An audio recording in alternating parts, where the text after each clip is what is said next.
세상에서 가장 불가능해 보이던 길을 걸어 가장 거대한 길을 만든 사람. 냄비를 닦고 화장실을 청소하던 소녀는 결국 전 세계가 주목하는 기술 리더가 되었습니다. 젠슨 황, 그는 단순히 성공한 CEO가 아닙니다. 존재하지 않던 시장을 만들었고 기술과 예술을 잇는 철학을 구축했으며 고통과 실패를 성장의 연료로 삼았습니다. 엔비디아의 성장 이야기는 곧 그의 삶과 철학이 구현된 여정입니다. 이 영상은 젠슨 황이 직접 말한 연설과 인터뷰를 바탕으로 그의 사상과 조직 철학 그리고 엔비디아가 이룬 혁신의 원리를 담았습니다. 표면의 성공 뒤에 숨은 깊은 원칙들, 그 단단한 중심을 함께 따라가 보겠습니다. 청소부 소년에서 엔비디아 창업자로. 젠슨 황은 1963년 대만 타이난에서 태어났습니다. 9살이 되던 1972년 가족과 함께 미국으로 이민을 오게 됩니다. 처음 정착한 곳은 켄터키의 시골, 그 중에서도 오네이타 침례 기숙학교라는 기숙학교였습니다. 이곳에서 그는 가장 어린 학생이었고 기숙사 화장실을 청소하는 역할을 맡았다고 회상합니다. 나는 세계 최고의 욕실 청소부였어요. 라고 말할 정도로 그는 그 일을 자랑스럽게 여겼습니다. 그 후 그는 오리건주로 옮겨가 오리건 주립대에서 전기공학을 전공했고 스탠퍼드 대학에서 석사 과정을 마쳤습니다. 젊은 시절 그는 데니즈 식당에서 접시 닦기, 웨이터로도 일하며 생계를 이어갔습니다. 이민자로서 겪는 어려움 속에서도 어떤 일이든 자부심을 갖고 최선을 다한다는 태도는 이후 그의 경영 철학의 뿌리가 됩니다. 1993년 그는 2명의 동료와 함께 일반 CPU로는 풀 수 없는 문제를 해결하는 컴퓨터를 만들겠다는 비전으로 엔비디아를 공동 창업합니다. 그렇게 욕조를 닦던 소녀는 세상의 가장 복잡한 문제를 푸는 회사를 이끄는 인물이 됩니다. 위대한 일은 고통을 통해서만 완성된다. 세상에는 쉬운 길이 있습니다. 다들 아는 길, 이미 닦여 있는 길, 수많은 사람이 그 위를 걷고 있는 길. 하지만 젠슨 황이 걸어온 길은 그 반대였습니다. 그는 늘 아무도 가지 않은 길을 택했습니다. 왜냐고요? 그 길이 힘들기 때문입니다. 그리고 바로 그 고통 속에 진짜 가치가 숨겨져 있기 때문입니다. 젠슨 황은 종종 말합니다. 위대한 일은 고통과 시련 없이는 절대 완성되지 않습니다. 그는 이 생각을 단지 철학으로만 말하지 않았습니다. 실제로 그렇게 살아왔습니다. 식당에서 설거지를 하던 소년이었던 그는 욕실 청소를 세계 최고로 잘하겠다고 다짐하며 매일 일했습니다. 그것이 자신의 자리라면 어떤 일이든 혼신의 힘을 다해 해내겠다는 마음이었죠. 그는 고통을 회피하지 않습니다. 오히려 그 고통을 사랑합니다. 엔비디아의 회의에서조차 그는 이건 정말 많은 고통과 시련을 안겨줄 거야 라고 웃으며 말합니다. 그 말은 두려움이 아니라 기대입니다. 왜냐하면 그는 알고 있거든요. 그 고통을 넘어서야 비로소 진짜 무언가가 만들어진다는 걸요. 젠슨 황은 나는 여러분에게 위대한 일을 바랍니다. 즉, 여러분에게 고통과 시련을 바랍니다. 라고 말합니다. 언뜻 들으면 이상하게 들릴 수도 있는 말이죠. 하지만 그의 말에는 깊은 진심이 담겨 있습니다. 모든 위대한 창조, 모든 혁신, 모든 돌파구는 쉬운 날들의 산물이 아니었습니다. 힘든 날들, 포기하고 싶은 순간들, 모든 게 틀린 것처럼 느껴지는 그 순간들을 지나야만 얻을 수 있는 것이었습니다. 그는 또 이렇게 말합니다. 나는 모든 날이 즐겁진 않았습니다. 회사가 늘 만족스럽지도 않았습니다. 하지만 그럼에도 불구하고 나는 이 회사를 매 순간 사랑했습니다. 이 말이야말로 그가 고통을 어떻게 받아들이는지를 보여주는 대목입니다. 고통은 그에게 있어 실패의 징조가 아니라 앞으로 나아가고 있다는 증거입니다. 엔비디아의 여정은 한두 번의 성과로 만들어진 것이 아닙니다.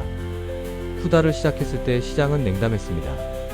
후다는 그래픽 처리 장치를 단순히 게임용이 아니라 복잡한 연산 작업에도 활용할 수 있도록 만든 병렬 컴퓨팅 플랫폼이었습니다. 말하자면 그래픽 칩을 슈퍼컴퓨터의 뇌처럼 사용하겠다는 시도였던 거죠. 하지만 당시엔 너무 앞서간 개념이었습니다. 매출은 곤두박질 쳤고 주가는 폭락했으며 외부의 시선은 비판으로 가득했습니다. 하지만 그는 묻습니다. 내가 믿는 원칙이 바뀌었는가? 바뀌지 않았다면 그저 버티는 겁니다. 신념으로 버티는 겁니다. 그는 말합니다. 고통을 이겨낸 사람만이, 고통을 견딜 수 있는 사람만이 끝까지 살아남는다. 그렇습니다. 위대한 일은 말 그대로 위대한 고통을 수반합니다. 그리고 그것을 견딜 수 있는 자만이 결국 그 자리에 설 수 있습니다. 젠슨 황은 그걸 온몸으로 증명한 사람입니다. 당신의 인생을 걸 수 있는 일을 선택하라. 사람들은 종종 이렇게 묻습니다. 무엇을 해야 성공할 수 있을까요? 하지만 젠슨 황은 방향을 조금 다르게 잡습니다. 그는 이렇게 말합니다. 무엇을 하면 당신은 평생 그것만 하며 살아도 후회하지 않겠습니까? 그는 그저 회사 하나를 운영한 것이 아닙니다. 그는 자신의 인생 전체를 엔비디아라는 이름에 걸었습니다. 그리고 그 과정에서 그는 확신하게 되었습니다. 인생을 걸 수 있는 일이 아니라면 진짜 위대한 무언가는 절대 만들어지지 않는다는 걸요. 그는 말합니다. 내가 엔비디아를 사랑하지 않았다면 그 많은 고통을 버티지 못했을 겁니다. 그렇게까지 몰입하지 않았다면 그 수많은 밤을 견딜 수 없었을 겁니다. 여기서 중요한 건 단순한 열정이 아닙니다. 그는 진심으로 자신이 하는 일을 사랑했습니다. 그러니 잘 되지 않아도 비난을 받아도 다시 돌아가 고치고 설계하고 밀고 나갈 수 있었던 겁니다. 그는 자주 인생의 일이라는 표현을 씁니다. 단순히 생활을 위한 노동이 아니라 자신의 생애 전부를 쏟아 부어도 아깝지 않은 일. 그런 일을 만났을 때 비로소 인간은 최고의 능력을 발휘할 수 있다고 믿습니다. 그리고 또 한 가지. 그 일이 당신에게 맞는 일이어야 한다고도 강조합니다. 어떤 사람은 문제를 풀기를 좋아하고 어떤 사람은 새로운 것을 상상하는 데 에너지를 얻습니다. 각자의 성향과 능력, 관심사가 있습니다. 그것이 겹쳐지는 지점, 바로 거기에 인생을 걸만한 일이 있다는 겁니다. 하지만 그것만으로는 부족합니다. 그는 단호히 말합니다. 그 일이 어렵고 오래 걸리고 때로는 고통스러워도 그만두지 않고 계속할 수 있어야 한다고요. 그만큼 그 일을 좋아해야 한다는 겁니다. 엔비디아가 그에게 그런 존재였습니다. 아무도 관심 없던 그래픽 기술을 선택했고 시장도 없던 인공지능 연산 기술을 만들었고 그걸 끝까지 붙들고 놓지 않았습니다. 그래서 그는 지금 이 자리까지 올 수 있었습니다. 그리고 오늘도 말합니다. 당신이 좋아하는 일을 하세요. 그 일에 당신의 모든 것을 걸 수 있다면 그건 단순한 일이 아니라 당신의 인생이 될 겁니다. 영억 달러 시장을 개척하라. 존재하지 않는 시장을 만든다. 세상에는 이미 만들어진 시장이 있고 아직 아무도 손대지 않은 시장이 있습니다. 젠슨 황은 그 두 가지 중 늘 후자를 선택해왔습니다. 아무도 돈을 쓰지 않고 수요도 없고 고객조차 존재하지 않는 시장. 이른바 영억 달러 시장. 듣기만 해도 무모한 이 시장에 도전하는 것, 그것이 바로 엔비디아의 방식입니다. 그는 말합니다. 내가 가장 좋아하는 시장은 아직 아무도 뛰어들지 않은 시장입니다. 왜일까요? 이미 존재하는 시장에서는 누군가와 경쟁해야 합니다. 정해진 파일을 놓고 점유율을 다투는 일이죠. 하지만 존재하지 않는 시장에서는 싸움이 없습니다. 시장 전체를 새로 만들면 그곳의 첫 번째이자 유일한 주자가 될 수 있습니다. 1990년대 초반 젠슨 황은 단순한 게임 그래픽 카드가 아닌 범용 연산이 가능한 GPU를 상상했습니다. 당시엔 GPU는 게임 그래픽 전용, 계산은 CPU의 몫이라는 인식이 명확하던 시대였습니다. 누구도 GPU를 과학 연구나 인공지능 학습에 쓸 거라고 생각하지 않았습니다. 그런 시장은 애초에 존재하지 않았습니다. 매출도 고객도 산업도 정확히 0이었죠. 하지만 젠슨 황은 미래를 달리 봤습니다. 지금은 0이지만 언젠가는 이 기술이 세상을 바꿀 것이다. 그렇게 그는 병렬 컴퓨팅을 가능케 하는 쿠다를 개발하고 새로운 개념인 가속 컴퓨팅을 제안합니다. 쉽게 말해 CPU 혼자서는 느리고 어려운 계산을 GPU가 나눠서 더 빠르게 처리해주는 개념입니다. 물론 시작은 험난했습니다. 시장은 냉담했고 매출은 줄었고 주가는 하락했습니다. 쿠다는 10년 가까이 실패작 취급을 받았습니다. 그럼에도 그는 포기하지 않았습니다. 연구자들과 손잡고 가능성 있는 분야를 하나씩 찾아 나섰습니다. 의학 영상, 기후 모델링, 분자 시뮬레이션, 자율주행, 그리고 인공지능. 그렇게 하나씩 존재하지 않던 시장이 열리기 시작했습니다. 오늘날 엔비디아는 그 영억 달러 시장을 수천조 원 규모의 산업으로 바꿔놓았습니다. GPU는 이제 인공지능의 핵심 장치로 불리고 쿠다는 새로운 기술 언어가 되었습니다. 그는 말합니다. 우리는 점유율보다 시장 자체를 만듭니다. 길이 없는 곳을 먼저 걷고 누구보다 오래 버티며 끝내 스스로 길을 내는 것. 그것이 젠슨 황이 말하는 영억 달러 시장 개척의 본질입니다.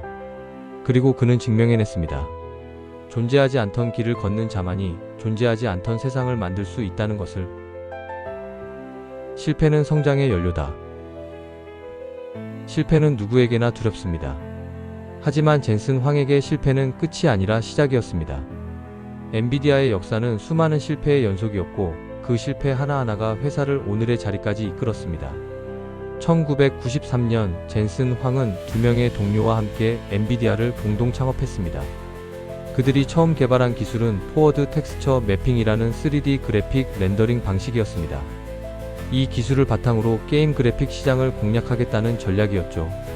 하지만 문제는 그 접근 방식이 완전히 잘못된 것이었습니다. 시장은 오히려 인버스 텍스처 매핑이라는 정반대의 방식을 채택했고 엔비디아는 기술적으로 완전히 고립되었습니다. 2년에 걸친 개발, 수백만 달러의 투자, 그리고 수많은 엔지니어의 노력이 모두 수포로 돌아갔습니다. 그 시절 젠슨 황은 우리는 실패한 회사라는 낙인이 찍힌 상황에서 회사를 이끌어야 했습니다. 외부에서는 엔비디아가 곧 문을 닫을 거라는 이야기까지 돌았고 내부의 사기도 바닥이었습니다. 하지만 그는 포기하지 않았습니다. 그 실패에서 배운 것을 철저히 분석했습니다. 무엇이 잘못됐는지, 어떤 부분에서 현실을 과소평가했는지, 왜 시장과 호흡하지 못했는지 끝없이 질문을 던졌습니다. 그리고 그 답은 기술 자체만으로는 성공할 수 없다는 단순한 진리였습니다. 결국 기술은 사용자에게 어떤 경험을 줄 수 있느냐에 따라 생명을 얻는다는 사실이었죠.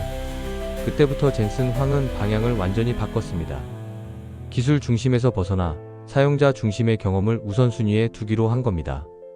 게임 개발자들과 긴밀히 협업하고 그들이 원하는 도구와 환경을 만들기 위해 기술을 재설계했습니다. 그리고 기술은 예술과 만날 때 비로소 빛난다는 사실을 받아들였습니다. 그 경험이 오늘날까지 이어지는 엔비디아의 핵심 정체성이 되었습니다. 단순한 반도체 회사가 아니라 예술적 감성을 품은 기술 기업. 바로 그 시작점이 완전한 실패였던 겁니다. 실패가 없었다면 지금의 엔비디아도 없었습니다.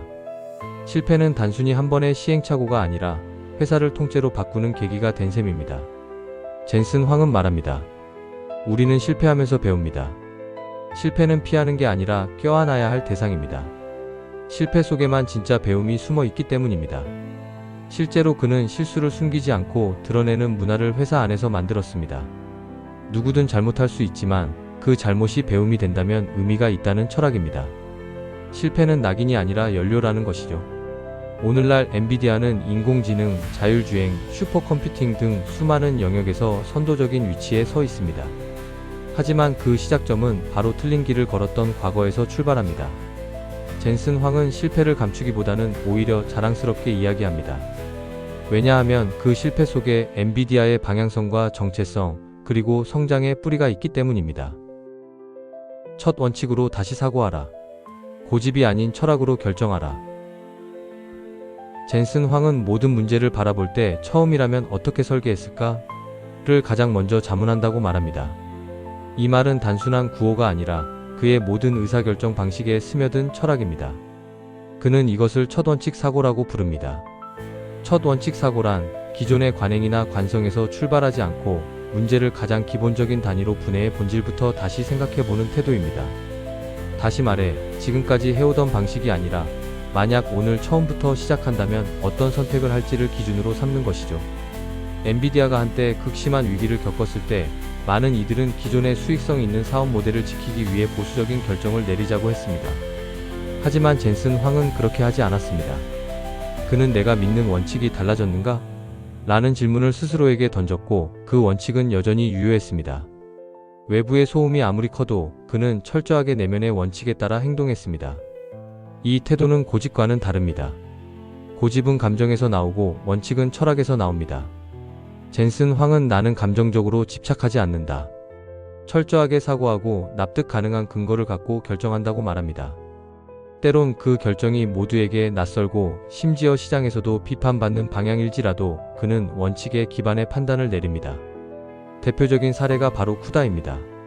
당시 수익에 타격을 주고 비용만 늘리는 기술이었지만 젠슨 황은 이 기술이 컴퓨팅의 미래를 바꿀 것이라는 확신을 가졌습니다.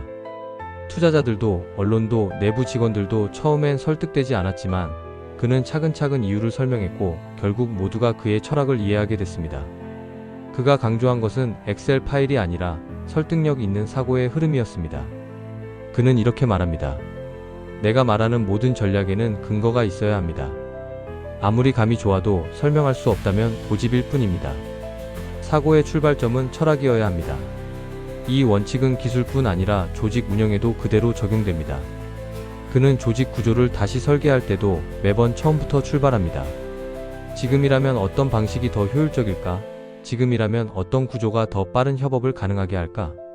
그에겐 과거의 방식이 익숙하다는 이유만으로 존중받을 수 없습니다. 본질적인 질문을 던지고 그에 대한 근거 있는 답을 낸 뒤 움직이는 것입니다. 그는 단호합니다. 우리가 이 일을 왜 시작했는가? 처음 가졌던 그 목적이 지금도 유효한가? 그것만으로도 충분히 방향을 잡을 수 있습니다. 고집은 틀릴 수 있지만 철학은 방향을 찾게 해줍니다. 젠슨 황은 기술의 최전선에서 조직의 한가운데에서 늘 처음처럼 다시 생각합니다. 그리고 그 원칙 덕분에 엔비디아는 수많은 변화를 겪으면서도 흔들리지 않고 미래를 스스로 설계해 나가고 있습니다. 진짜 리더십은 투명성 위에서 자란다. 젠슨 황은 전통적인 리더와는 전혀 다른 방식으로 조직을 이끕니다. 그는 스스로를 문제 해결자가 아닌 정보 공유자로 정의합니다. 엔비디아에서는 어떤 정보도 소수만의 것이 아닙니다. CEO부터 신입사원까지 가능한 한 모두가 같은 정보를 같은 시점에 공유합니다. 정보는 힘이 아니라 팀 전체를 살리는 산소라고 그는 말합니다. 그의 조직은 60명에 이르는 임원이 직접 그에게 보고하는 구조입니다. 일반적인 관점에서 보면 비효율적입니다.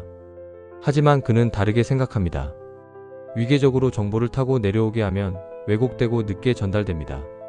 그러나 모두가 같은 정보를 동시에 받는다면 판단의 기준도 같아지고 문제 해결의 방향도 자연스럽게 일치하게 됩니다. 이것이 바로 그의 리더십 방식입니다.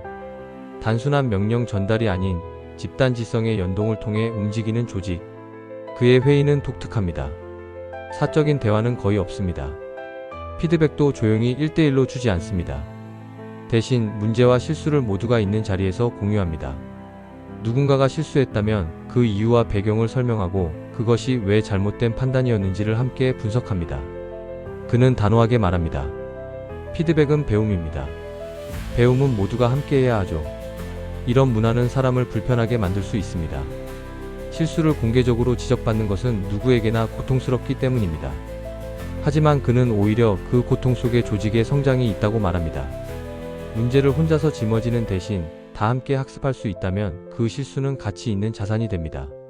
실수를 숨기지 않고 정보를 독점하지 않고 모든 것을 공유하는 조직.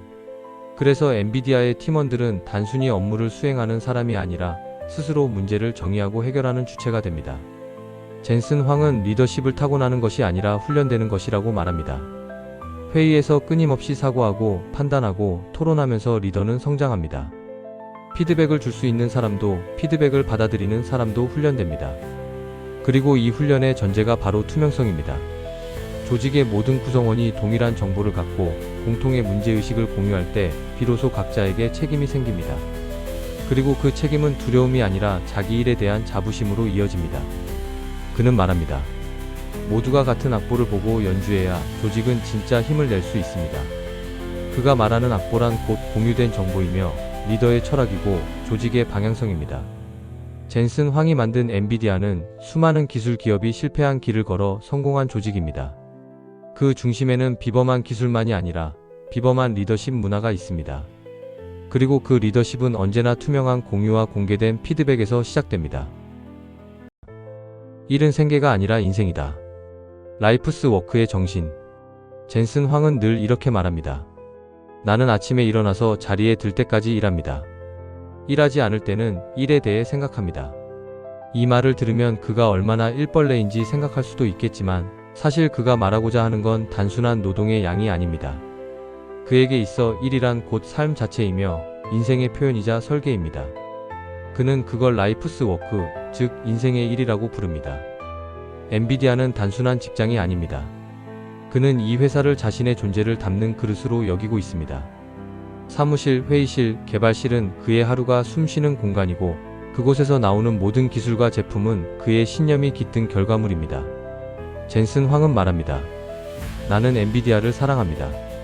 그리고 이 일이 너무 좋습니다. 그게 내가 이토록 오랫동안 전력을 다할 수 있는 이유입니다. 그는 다른 사람들에게도 똑같은 마음을 전합니다. 당신이 어떤 일을 하든 그 일을 좋아해야 한다. 아니면 그 일과 사랑에 빠져야 한다. 그게 아니라면 최고의 결과는 절대 나오지 않는다는 것입니다. 그는 직원들에게 늘 말합니다. 당신의 인생을 걸 수 있는 무언가를 찾아야 합니다. 그것이 바로 최고의 일입니다. 그는 엔비디아에서 수많은 사람들과 함께 일합니다. 단순히 성과를 내기 위한 관계가 아닙니다. 그는 그들과 함께 인생의 일부를 만들어가고 있다고 믿습니다. 기술자, 디자이너, 연구자, 심지어 행정부서까지 각자의 자리에서 자신의 라이프스 워크를 하고 있는 사람들, 그게 바로 젠슨 황이 말하는 이상적인 조직입니다. 그렇기 때문에 그는 해고도 쉽게 하지 않습니다. 실수하거나 능력이 부족하더라도 그 사람 안에 숨겨진 가능성과 애정을 먼저 봅니다. 그리고 말하죠. 나는 당신을 포기하지 않겠습니다. 대신 위대하게 괴롭힐 겁니다. 그것은 고통을 통한 성장, 곧 일이 인생이 되는 과정에 대한 믿음입니다.